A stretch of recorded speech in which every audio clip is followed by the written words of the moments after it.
Hey guys, Alex from 7th Hour Films back again with the final episode of JoJo's Bizarre Adventure. Last time on JoJo's Bizarre Adventure, we had Made in Heaven Part 2, where the gang was desperately trying to find a way to defeat Poochie and his new stand, Made in Heaven, and they got relatively close. Not really relatively, they kind of failed miserably. Yeah, they basically, pretty much all of them ended up dead. Jotaro, Hermes, Anastasia, all dead. Jolene did manage to save Emporio.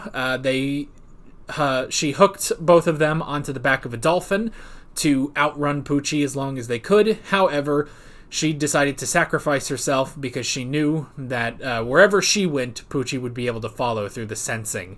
So, even though she wore him out swimming through the water, yeah, it pretty much is implied Jolene died as well. Emporio was still riding the back of the dolphin as time just kept accelerating until eventually it was pretty much the end of the universe and everything was sucked into a wormhole, all living creatures. That was it. It was the end of everything. Or was it? Because Emporio then woke up in Green Dolphin Street Prison, along with a lot of people that were still alive when the universe ended. So there's still one more episode. We gotta figure out what's going on, but I don't know. I don't know what we're gonna be doing, but I think it's gonna be fun. But yeah, like always, the reaction is down in the description and in the pinned comment for your viewing pleasure. So let's just go ahead and jump right into Part 6, Episode 38, the final episode of JoJo's Bizarre Adventure. Until Part 7. Here we go.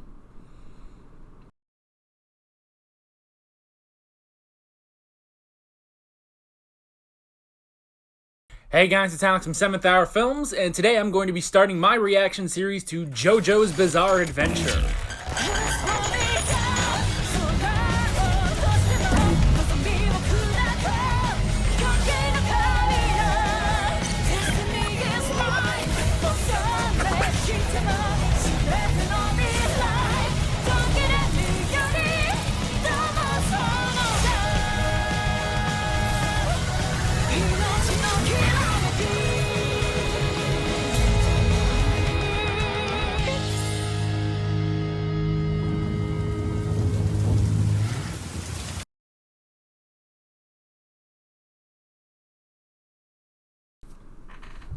The world began anew, in a roundabout way.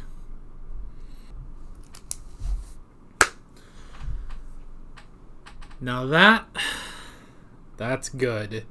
That is the end of JoJo's Bizarre Adventure, Part 1, The Joestar Saga.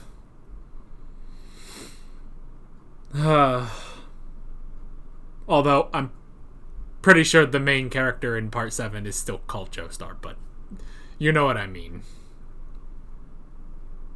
That is the end of Part 6, Stone Ocean.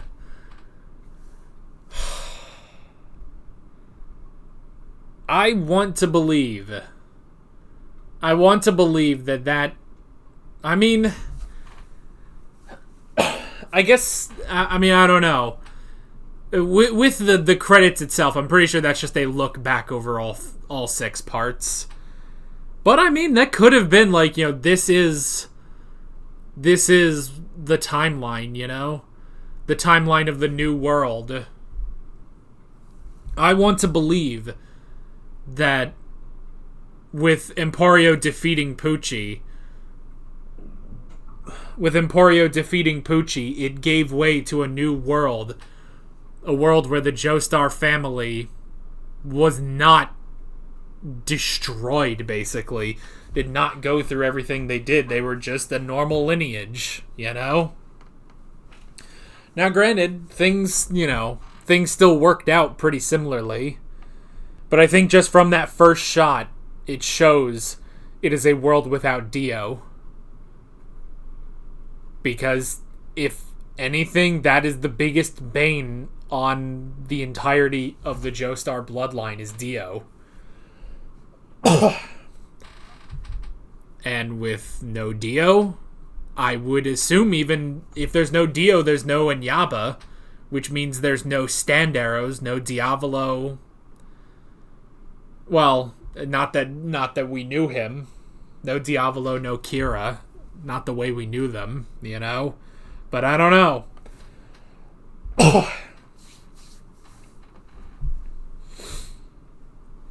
But we have attained true heaven. It's a wonderful world. And I mean, to be fair, Pucci did kinda win. He eliminated the Joestar bloodline. He eliminated the true Joestar bloodline, his and Dio's greatest enemies. But the Joestar bloodline persists, you know? It persists. I would assume in this new world, now that Pucci is dead, that there is another version of him now. But perhaps just as a normal priest, you know? Ugh.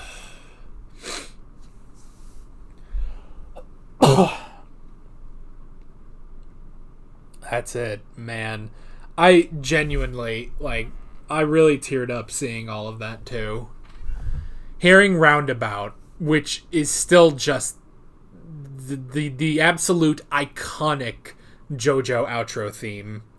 And we still heard Distant Dreamer, too. I like how they worked that in. Just hearing Roundabout again. And then seeing, even just as, you know, not fully detailed images, but just seeing, you know, you got to see Jonathan and Danny, you know, Joseph, Caesar, Lisa, the Stardust Crusaders. You know, you get to see Avdol, Iggy, Kakyoin, Polnareff, old Joseph and Jotaro. You get to see the whole crew from part 4. Josuke, Okuyasu, you know. I assume Koichi was there too. I'm sure he was. I was kind of looking around. I noticed I could see most clearly Josuke, and I think off to the side was Jotaro and Joseph. I would have to look again to see everyone else, I guess. Okay, yeah, so that's Jotaro and Joseph. Okay, in the back looks like Koichi and, what the fuck was her name? Yukiko? Was that it? And then that's Rohan. Okay, so yeah, in front. In front is Okuyasu and I think his father. The rest of them, I'm not sure, actually. I don't know. But I mean, that's so great to see all of them. And then going all the way to Italy as well. Seeing the whole Part 5 crew. They're a little hard to make out. I think I can see... Well, yeah, I guess that's all of them. That's the whole gang, too. Okay, so... Bucciarati, of the standing ones, I see Bucciarati, Giorno, Abacchio, that must be Fugo. Then the ones sitting in the boat must be... I would say probably Trish, Mista, and then Narancia. So... And then, obviously, you get the Part 6 crew in the new world.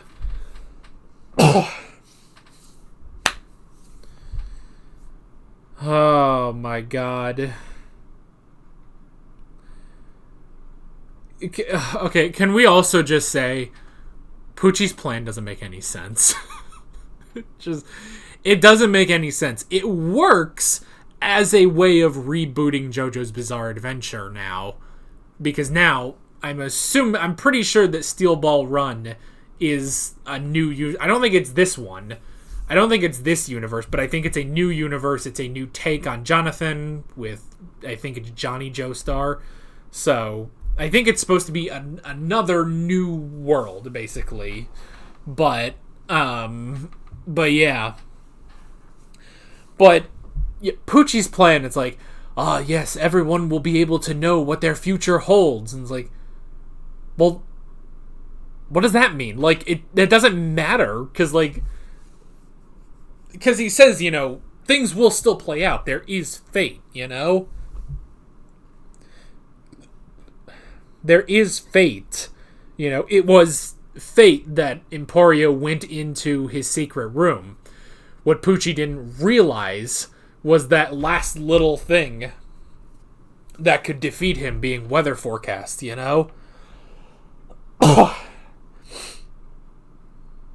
But, I mean, I guess it's, people will have true happiness because they are prepared for their future. That's kind of a shit idea, honestly, But that was good. It's still, honestly, it worked. There's no use crying over his weird plan because it's just, whatever. It served the plot. So... And Emporio was able to beat, and I like how, because it's not just that, it's Emporio, it's all of them. Honestly, it's Jolene. If Poochie has one Achilles heel, it's Jolene Cujo. Jolene is so smart, and they didn't know that this would happen. Jolene didn't know that this would happen. But she entrusted weather forecast to Emporio, and it's exactly, it worked. She knew that if Emporio could survive, he could do it. He could pull it off, Thank God he read a book once. Thank God he reads books and knew that one of the deadliest things to human beings is 100% oxygen. And if anything, because Poochie got hit even worse.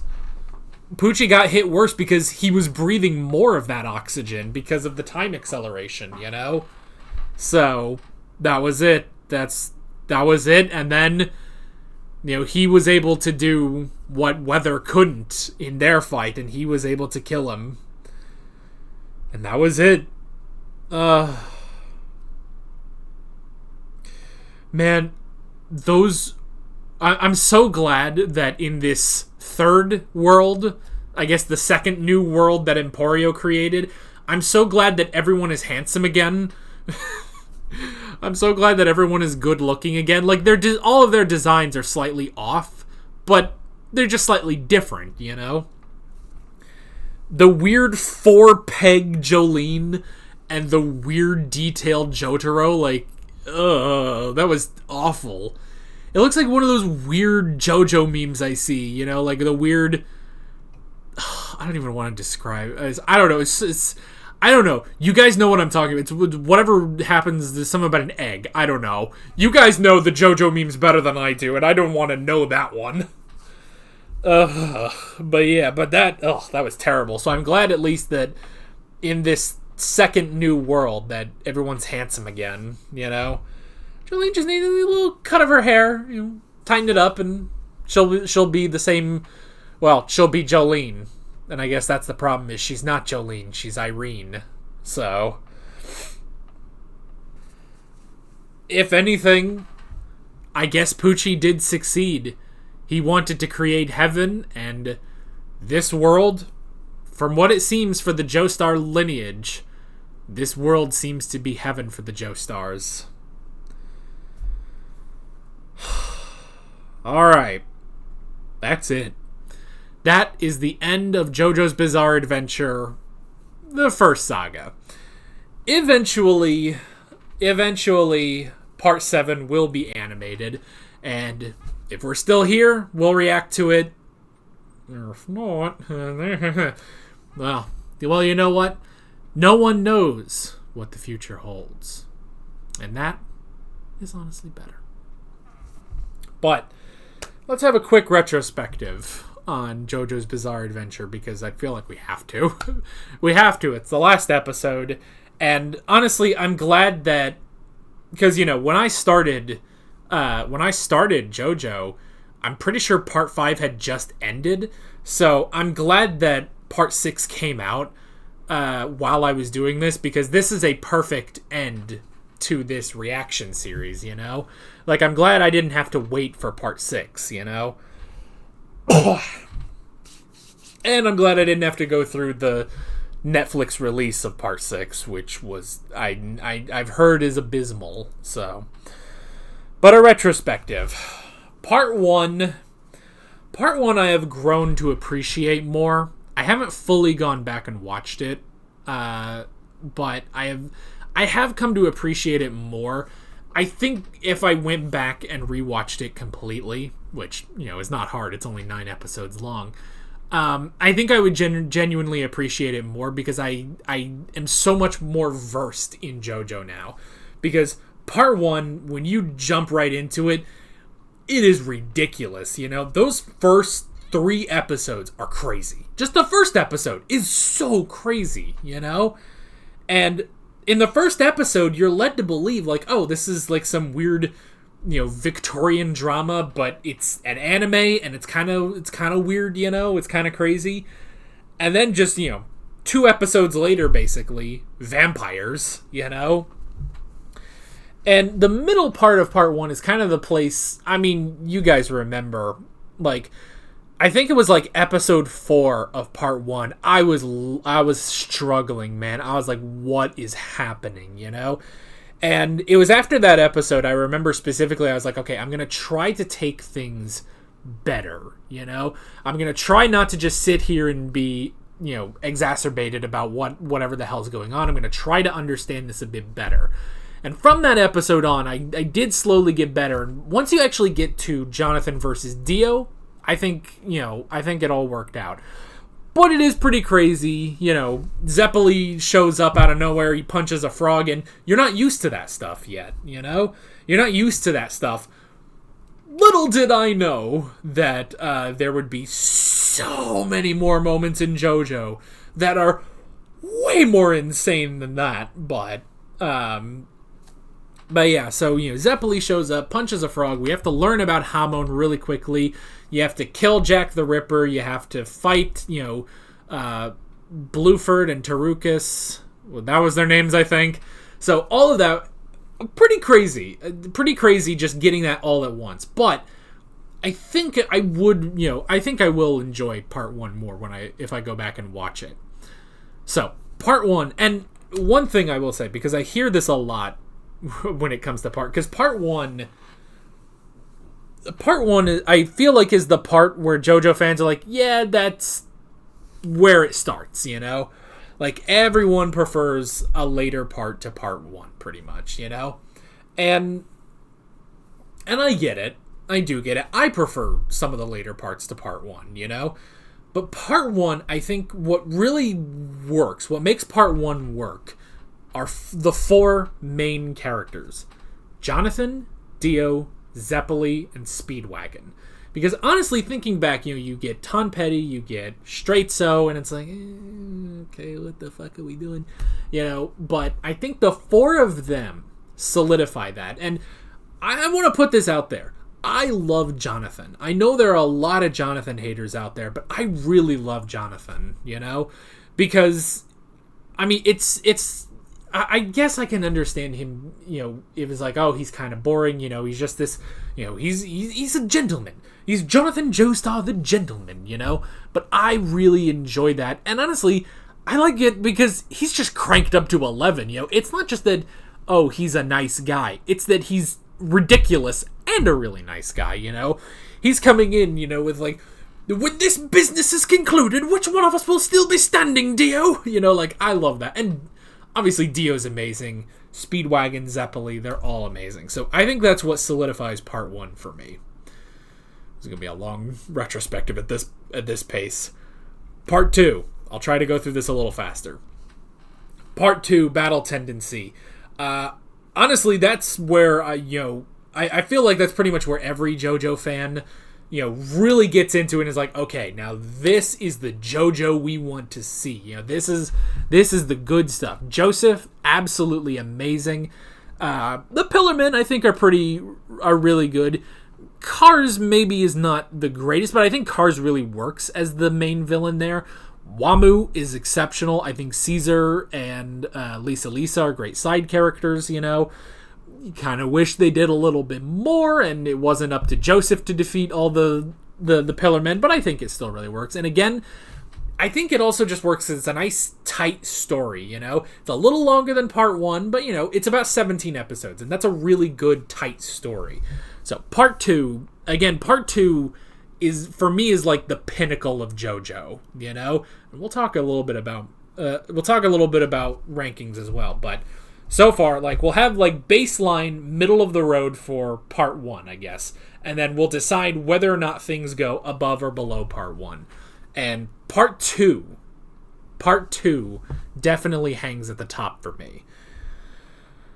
Then there's part 3. Part 3 doesn't really have a lot of things that are bad. There's a little bit. The Alessi fight, I thought, was hot garbage, It has, 2 good moments at the end. One is when Jotaro just shows up and just beats the shit out of him, even though he's a kid. And the other one is that moment where Polnareff, once he's, re-aged, basically, he has that sort of tender moment with the woman that took care of him. I thought that was really good, but those are the only things good about the Alessi fight.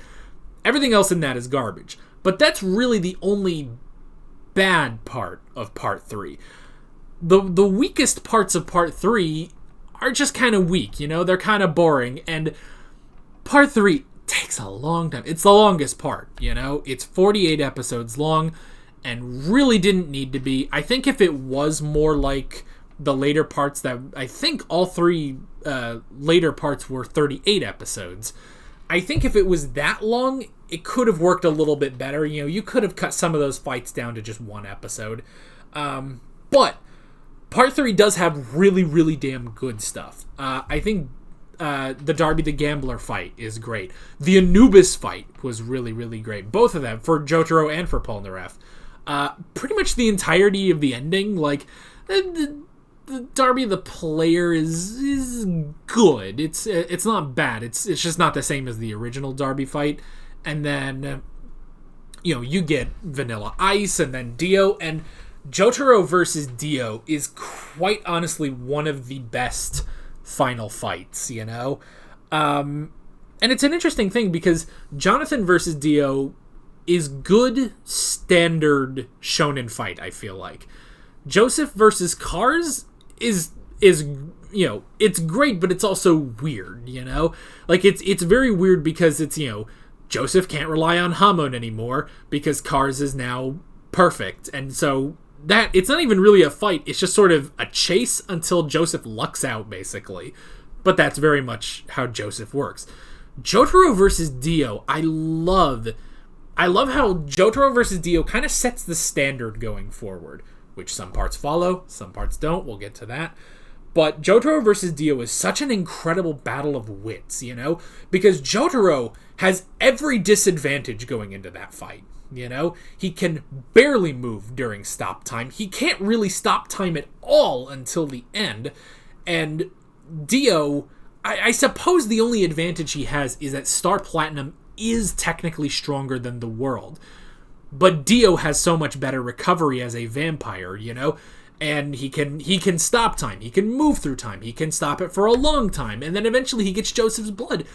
Jotaro has every disadvantage you can think of going into that fight. And he wins by being clever, He uses the greatest thing that the Joestars have, which is their minds, And that is something that carries through all of these. And most JoJo fights are like this, where they are a battle of wits. And it's my favorite thing about JoJo.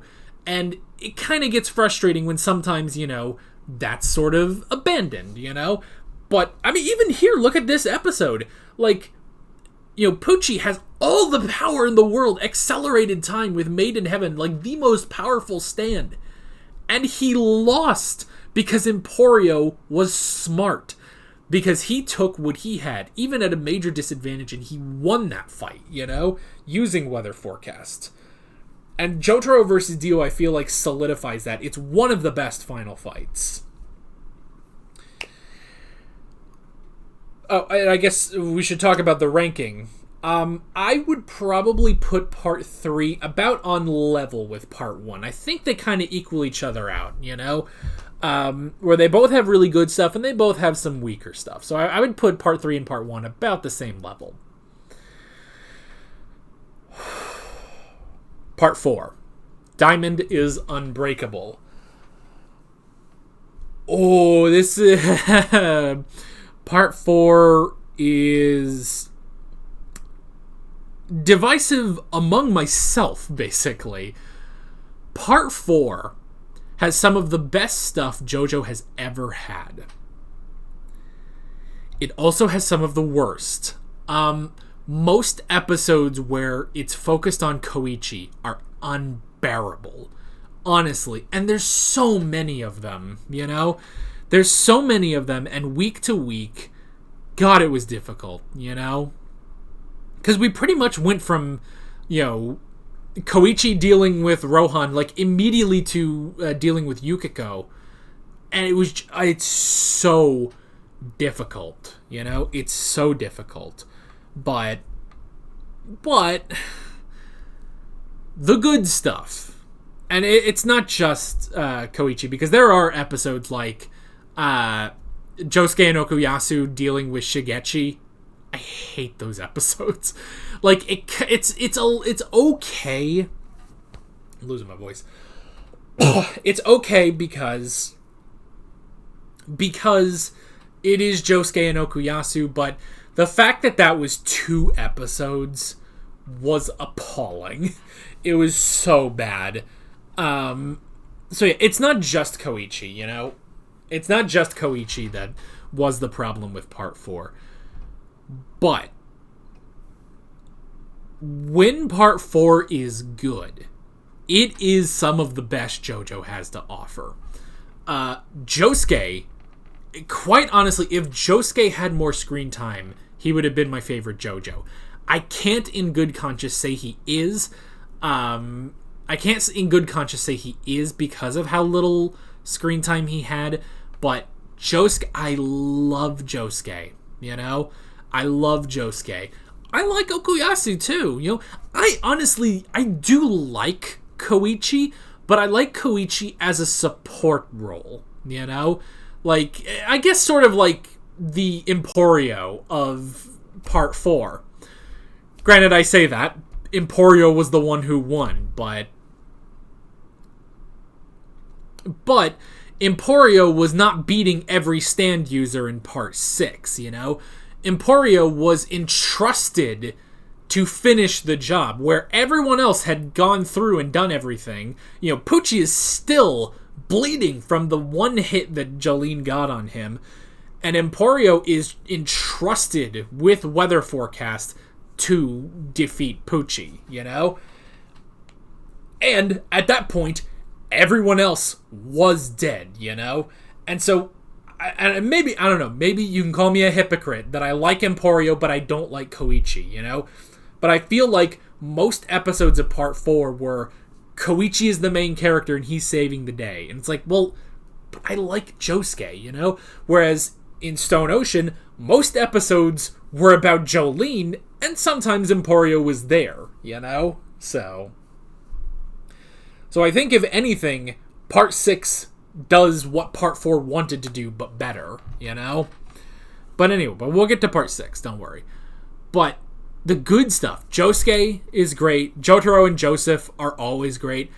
Hayato, surprise MVP of Part 4. Hayato was amazing, you know? Hayato was really great. I love that he defeated Bites the Dust, you know?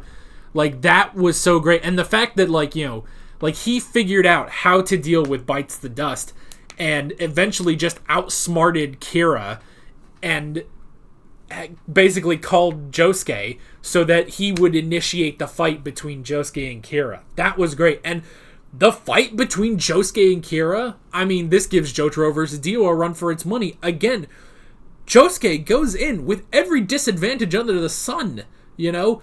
Kira has bombs. He has a remote bomb. He has a time bomb. He has air bombs because he also has Stray Cat. Josuke doesn't have any sort of power-up like Jotaro got, and he whooped his ass. It's amazing. So that final fight it honestly does sort of make up for a lot of part 4, you know? Like, if I rewatch part 4, you know, I'm just going to be skipping some episodes that I don't care about. You know, I'm going to get to the highlights of part 4. So, where do I rank part 4? With that said, I suppose I should put it on level with part 1 and part 3. I do kind of want to knock it down just because the Koichi stuff is just so bad, you know? And I feel like part 4 had so much potential, you know? Because I don't mind episodes where Josuke and Okuyasu are just screwing around, you know? Like, episodes like that are fine, you know, where it's like, oh, Josuke meets an alien, and then he cheats in a game with Rohan, you know? That's great. I love that. I don't care about Shigechi. Even when he died, I didn't fully care about him, you know? So, they'll sort of hover around part 1 and part 3. I don't know if I can put it on level, but yeah. We're still going, because this takes us to part 5. Part 5 is near perfect. Part 5 is near perfect, and it finally feels like Araki finally figured out what he wanted to do, you know? Like, this was plot-driven good stuff with fights better than they are in part 3 because he had figured out everything about the fights that he wanted to do, you know? And part 5 is so good, but the ending almost soils it, you know? Like, the ending takes it down just below part 2 for me because... the ending, like, on its own is fine, but when you come off of part 3 and part 4's endings, which were so good, it is honestly disappointing that there is not a true, like, episode-long fight between Golden Wind Requiem and King Crimson, you know? Like, that is kind of disappointing that it just sort of stops, and then, just because of the pacing of the anime, that it just... you know, hard cuts into a different epilogue story, you know? So that's sort of what drags down part 5 just a little bit to where I cannot in good conscience put part 5 above part 2. So, but part 5 is really damn good. I love all the boys. I love Trish. Bucciarati, I mean, I do kind of wish Bucciarati had been the JoJo, but Bucciarati is great. Giorno is amazing. I really love all of that. And yeah, if it just had a fight, it probably would have been hard with how... And I mean, just Requiem in general, I don't really care for because it's like, oh, this has nothing to do with Golden Wind's power. It's just... oh, he got the arrow, therefore he just wins. And I don't really enjoy that, so... the ending does take it down just below part 2. It's above, part 5 is still above part 1, part 3, and certainly part 4. But for me, it's just below part 2. And now, we come to part 6. And I think I can say that part 6 is as good as part 2. Like this, I kind of gotta make it a tie. I kind of got to make it a tie, you know? Because there are a couple episodes in part 6 where I'm like, what are we doing here, you know? What is this whole thing? My stand can drag meteors down from the sky. Or, my stand is a little dragon man that points at a specific place upon which I can hit you with feng shui in order to really mess it. It's like, what are you talking about? Or, you know, everyone became trees. What? So there are some moments in part 6, very minimal moments in part 6 where I'm like, what are we doing here, you know? But everything else was so good. Jolene, I think I have to say Jolene is now my favorite Joestar, you know? Like, it was Joseph for the longest time, but I honestly think I have to put Jolene ahead. Jolene had so much screen time. And after watching part 4 especially, but even part 5, where there were a lot of episodes where Giorno just wasn't doing anything, you know? So even in part 5, but the fact that so many episodes had Jolene at the forefront was so great. And I love Jolene. I love Jolene. I love Stone Free. Like, I love how brilliant she is with Stone Free. Like, it's amazing how good she is with that stand, you know? Like, and again, even with the villain getting this ultimate Uber God mode stand, Jolene still messed with him. I love it. And even there, and trusting, she knew it's like, okay, something is going to happen, but I entrusted Emporio with weather forecast, and if he can use it, he can finish the job, you know? Like, that's how smart Jolene is, you know? So, part 6, I think I have to, at the very least, tie. It is tied with part 2 as my favorite part of JoJo, but I will definitively say Jolene is my favorite Joestar. Absolutely. And this was a good one to end on. This was a really good one to end on. And even some of the stuff like, you know, Drake's Dream or Sky Guy, like, those are just very minor things, you know? Those are very minor things, but I love all the characters. I love how, honestly, some of them, like, I love that they're just people, you know? Like Hermes, she's just someone who got caught up in the most ridiculous plotline of all time, but she's just a person, you know? She's just a normal girl, but she's been given this stand, given this power, and god damn it, she's gonna fight, you know?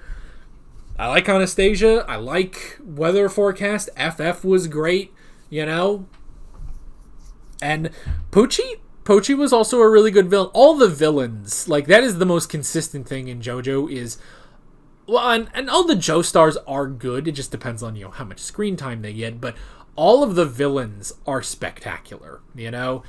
Dio, Cars, Dio again, Kira, Diavolo, Pucci, all of them are great, you know?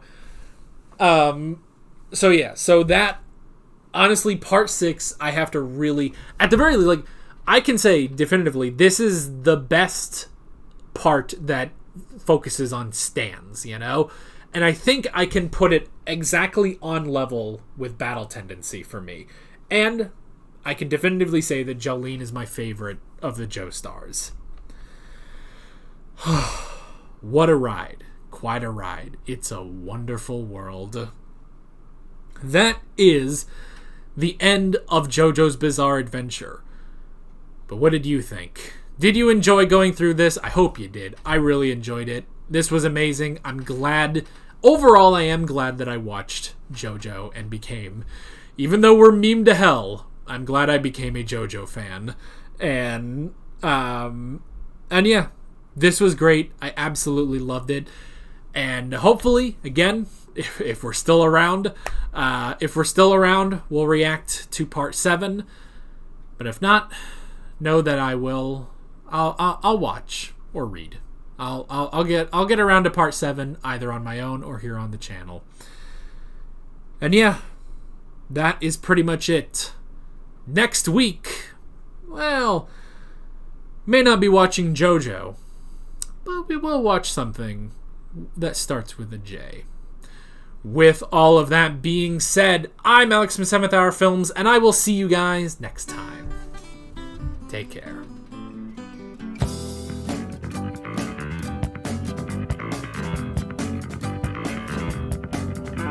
Alright guys, thanks for watching this video. There's a bunch of links on screen if you want to go click around any of those. There's a playlist with all of my JoJo's Bizarre Adventure reactions if you want to go straight through all 6 parts again, and another video on screen if you want to check that out. There's also a subscribe button and a Patreon button on screen, as well as other links in the description if you want to go check out any of those. See you guys later.